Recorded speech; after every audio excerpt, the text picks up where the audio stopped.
ReZero, Season 3, Episode 9. And we're getting naked. We'll get to the plot after some fan service.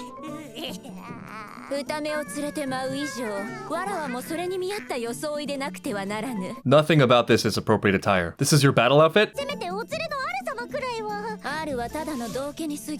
Al, man, I think Al's hurting right now. That's tough for Al, who, like, you know, has made her his whole thing. Subaru is doing less and getting more, which oddly makes sense, although maybe it's just tracking to my very personal experience, where, like, the more down bad you are,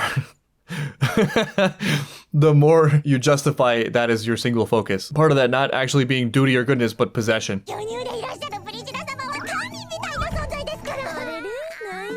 She's marriage material for someone. You have a lot of nerve calling her a vixen. Especially, you know, topless. Have you ever called someone a vixen while topless? Why don't we take the clothes off? I'm so distracted by this.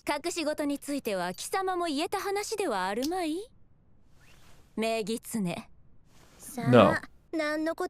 You know damn right. We all know.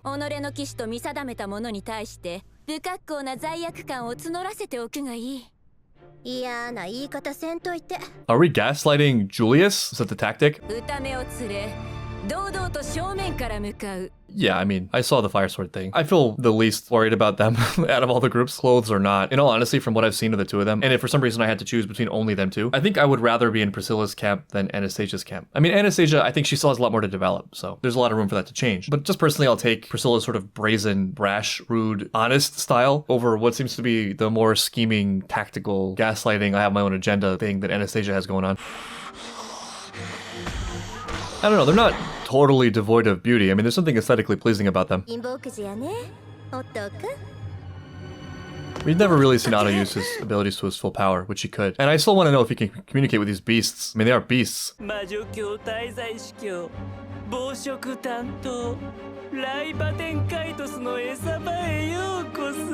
need a roundtable discussion of all the archbishops. Don't get lured in, either.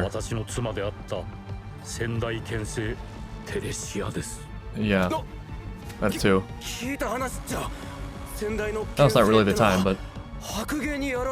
Yeah, in hindsight, that whole thing was very Darth Vader killed your father type deal. This also opens up a lot of crazy doors for, like, dead characters to come back, no? Though again, I don't know how necromancy works. It doesn't seem coincidental that Garfield is also being haunted by the ghost of a woman. That's gotta come into play, right? Even if it's not directly connected.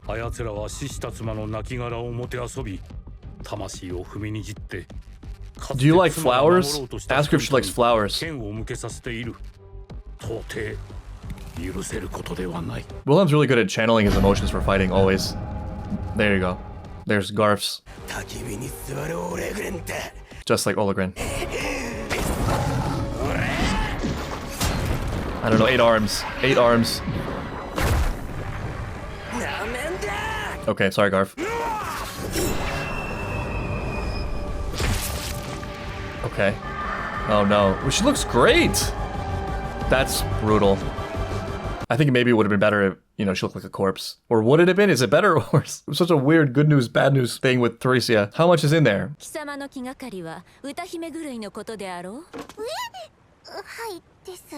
Wow, yeah, my biggest fear is that guy who's obsessed with me.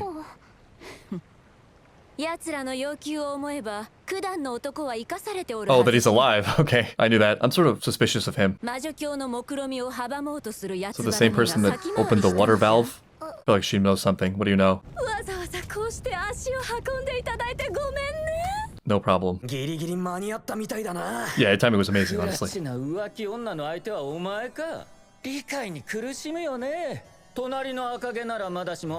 Oh no.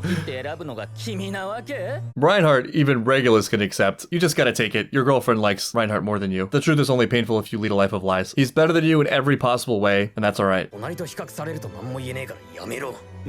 accepts it. All you do is swing a sword around magnificently and heroically. Oh, it only works for those who are worthy, right? And you are not worthy? Ouch. The sword doesn't lie. I didn't say it. The sword did. Whoops. Nothing I can do about it. My hands are tied. My sword is tied. It's very rude. Losing it. Yeah, we keep getting caught up. This is Reinhard's weakness. Collateral damage.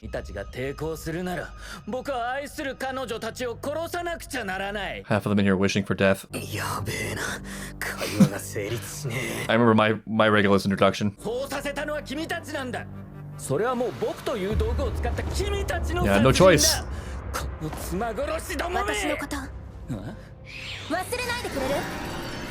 That's rude, actually. Very rude of you, Regulus. Oh, don't distract her. Uh-oh. Can't have a wife with a will. Regulus is growing. He's revising his philosophy. My pure heart. My pure virgin heart. This is random, but I just looked up what Regulus meant. It actually means little king in Latin. Come to think of it, it's not the first time I've heard this. There's a social phenomenon in China. I think it's Xiao Huangdi, little emperor. Boys who are very pampered and spoiled, and then they grow up to think the world belongs to them. Not that in any way that's native or unique to China. The reason I just looked that up is because I was wondering if it had any connection to the meaning of regular, especially since I've been told that in the original novel, he was depicted as being a very nondescript person. I thought there might be something there about being nothing, providing nothing, having nothing of real merit or substance, and yet expecting everything. But with or without that, the more I watch Regulus, the more I think there's something really interesting and compelling about his character, and also important, just like with Wrath, where there is this divorcing of rights and responsibilities. We use the concept of deserve a lot, but like forget that deserve has a relationship, although it's probably not so much a problem of not acknowledging that there's a relationship, but vastly underestimating our own responsibility in the relationship, where like you don't necessarily deserve anything. There's nothing owed. There's no debt to you for example, being a good person, as in following all the rules, having done good things at very select times that were opportune for you in the hopes of a reward that isn't something that can be demanded, like someone else's affections. Or another way of putting that, things that are just not in the same category or not equivalents. Being a nice guy, whether genuine or just for a result, has no implied deservedness of someone else's attraction or romantic desires or what have you. Or things that are perhaps even more painful, like, well, I worked really hard, I put in a lot of effort, where are my rewards? Pain may be another one, where it's like, I've suffered, where is the reward for my suffering? So sometimes a distorted extent even, where we're hunting for things that make our painful narrative more convincing. Regulus is sort of parody in the best way, because it's parody that is insightful.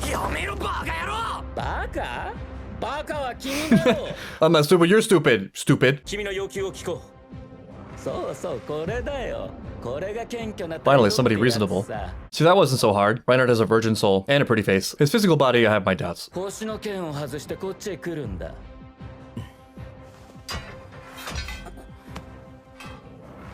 I mean, like, it's not like I could use it anyway, but knowing Reinhard, he could destroy anyone with it sheathed.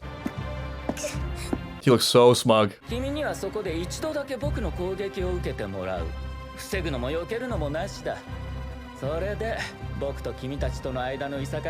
have to agree to this, but if you're confident, okay, we're agreeing to this. You're my plan, Subaru. This could be Subaru's moment. Wow. Big act of trust.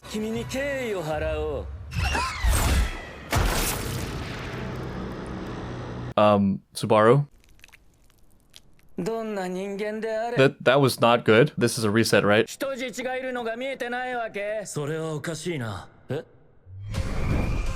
Oh, okay. Oh, less about Subaru, more about the fact that he's invincible. He also has Phoenix powers. That was cruel for Subaru for a second. Did Regulus Cordius just die? I'll miss him. I don't know how to feel about that wager from Reinhard. He gave Subaru a fake opportunity to be a hero with a very wide margin of error for him to just hate himself, when all of it seems kind of unnecessary since he knew he would be reborn again from the ashes. Given what we now know about Reinhard, it's possible he just wished for that power just now. Reinhard added Auto Phoenix down to his passive abilities. I don't deserve having been born in a world where my girlfriend is free to learn about Reinhard. Just a constant threat looming over my life. Anyway, moving on. Regulus who? Yeah, he changed his name. He steals identities and then lives as that identity. There could be countless. We are all fruits. Us. No, I want to read both at the same time. That's underselling Otto, honestly. You're that paper shuffler on Amelia's team. There is a very narratively satisfying possibility that the big twist of the show is that Otto is the true protagonist. The perfect meal?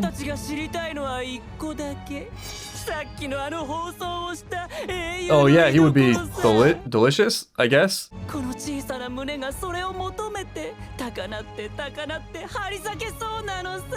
It's another flavor of crazy. I don't know what to make of all this yet.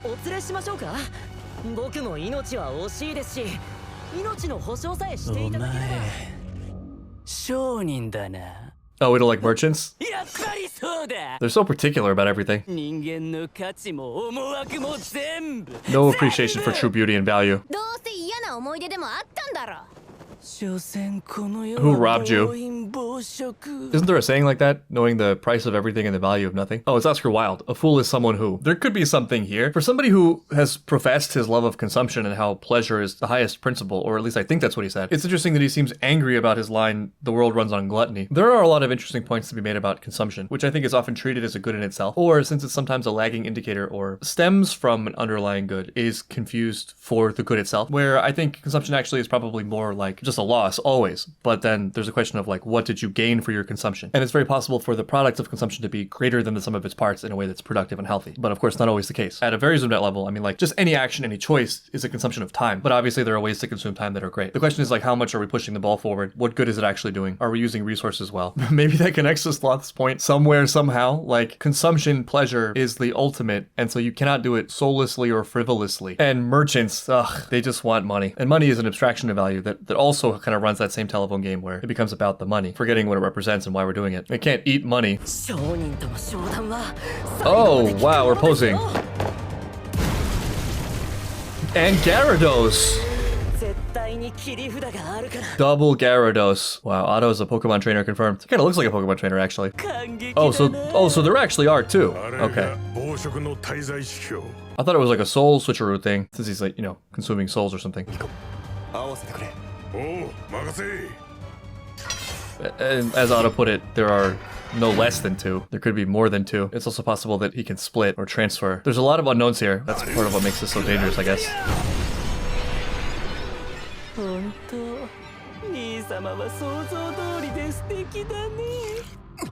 If it's something like that, he won't care about dying either. I have chosen to marry you, by the way. Wow, this is such a payoff for both of them.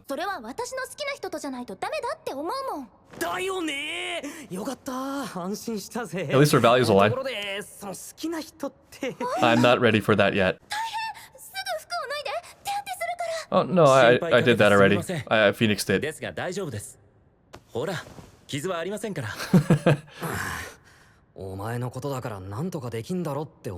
You really set me up for failure there, Reinhard, though.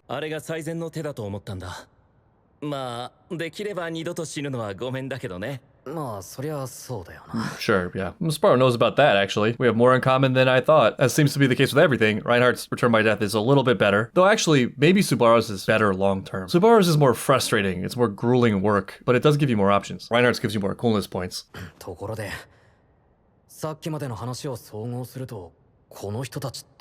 You can smile now. I bet a couple of them are going to be angry. Oh, okay. Oh, thank God. Yes, he is. That's why we love him.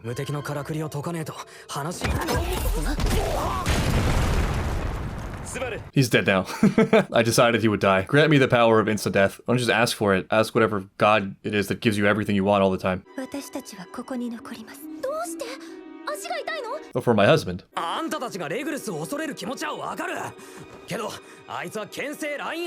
mean, not until he's dead, you know. There's a Pascal's wager here. You know, you just play it safe. Are we telepathically communicating? This is absurd. Sure it is. I'm no longer surprised by anything you do. I do really respect it though, because what most shows would do is dial everything down. And this show's like, you know what? No, it's not enough. We're gonna make him more powerful. I have the divine protection of whatever I want, because I'm Reinhardt. And even he is not worthy of a sword.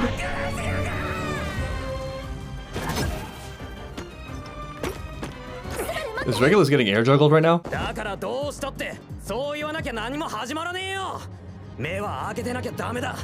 I mean, you don't have to convince him right now, honestly. Or do you? Is that the secret to his invincibility somewhere? You can convince him really easily by just defeating Regulus.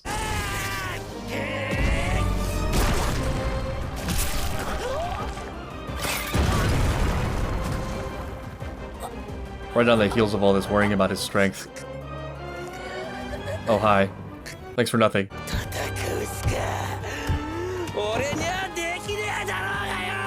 That's just not true. Yeah, she's just like been chilling there.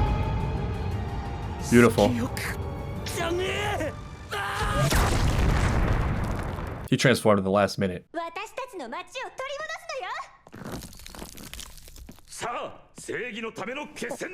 This is lust.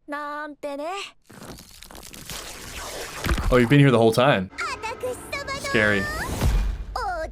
City's Scramble. Oh god, this is reminding me of Toga and how I got caught with it every single time. Or speaking of Full Metal Alchemist, though, we haven't met an Archbishop of Envy. Was anyone else relieved by Regulus's not death? Is it just me? I have so much respect for this season, the whole thing, the way it's put together. We had the intro movie to set the stage, lay the groundwork and the setting. With maybe last episode as a little bit of a breather, though not really. It's just been unrelenting from start to finish. And I don't just mean it's action-packed, which is also true, but that the characters, the villains, they earn every moment, every scene. There's always something going on that's really interesting. After every Archbishop interaction, I come away from it wanting to see more of them. See a little deeper into who they are. It's so well chosen and so well crafted. So I'm hoping there's more of Sloth, because I think there could be something really interesting here about consumption and the value of consumption. Sorry, I've been saying Sloth this whole time, haven't I? I mean gluttony. Sloth is dead. Though now we know he might come back through necromancy. We did see a little bit of a gluttony-esque thing from the Witch of Gluttony. Speaking of greed and deservedness, which itself was really interesting, you know, like man getting divorced from his natural state, taking food for granted because it's now become so easy for us, forgetting that it once used to bite back. Along what he said so far and his hatred for merchants, there is something very interesting there in a similar sort of divorced meaning way, where money emerged as a measure and store of value so that it could serve as a liquid exchange between people exchanging various types of value that weren't always compatible with each other. But that relationship has somewhat been forgotten and lost over time, and the measure has become the pursuit in itself, to the extent where, in a certain way of looking at it, we can just create money out of thin air, even though we cannot create value out of thin air. At least not at the same rate or with the same ease. And in general, weird things happen and odd incentives form when the measure of progress towards the goal is confused with the goal itself. I recently learned from a patron that this is called Goodhart's Law, which is a really cool idea. It's like being obsessed with consumption statistics or juicing financial numbers without any consideration to additional value being provided. Maybe gaming the system or customers in a very short-sighted way, hiding true costs somewhere else or passing them along to somebody less capable of defending themselves. Maybe in the romantic arena it's something like a guy who is obsessed with body count or having 79 wives yet has no children, no family, his wives live in fear. There's a lack of appreciation for what is really good and what is really valuable. What's weird is that I don't think gluttony is really all about like the greatest good and the real underlying utility. I think he or they have stated very directly that pleasure is sort of the highest principle, which actually maybe in itself is an example of that very thing, where pleasure and pain are not there for no reason. They're signifiers of things that are very important, and they're also lagging indicators, or they are results of a process. So like making pleasure, or to try to make this even more cutting, we can change it to happiness, which is in a similar category. We're treating a byproduct as the goal, as opposed to a deeper, richer thing that, if pursued correctly, would probably result in happiness and pleasure, but would be backed by something more deeply meaningful and more sustainable long-term, generation to generation. Maybe all the 7 or 8 or whatever sins are various manifestations of something that is perhaps much more binary, where it's like, this is constructive or this is destructive, along that same line of analysis. So like moment to moment right now, but maybe more importantly, enduring through time. You know, what will be a consistent, solid strategy that can be replicated over and over again? What contributes, what adds to the forces of creation, versus what behaviors, if indulged to their extremes, either directly or by some byproduct, inevitably aid the forces of destruction.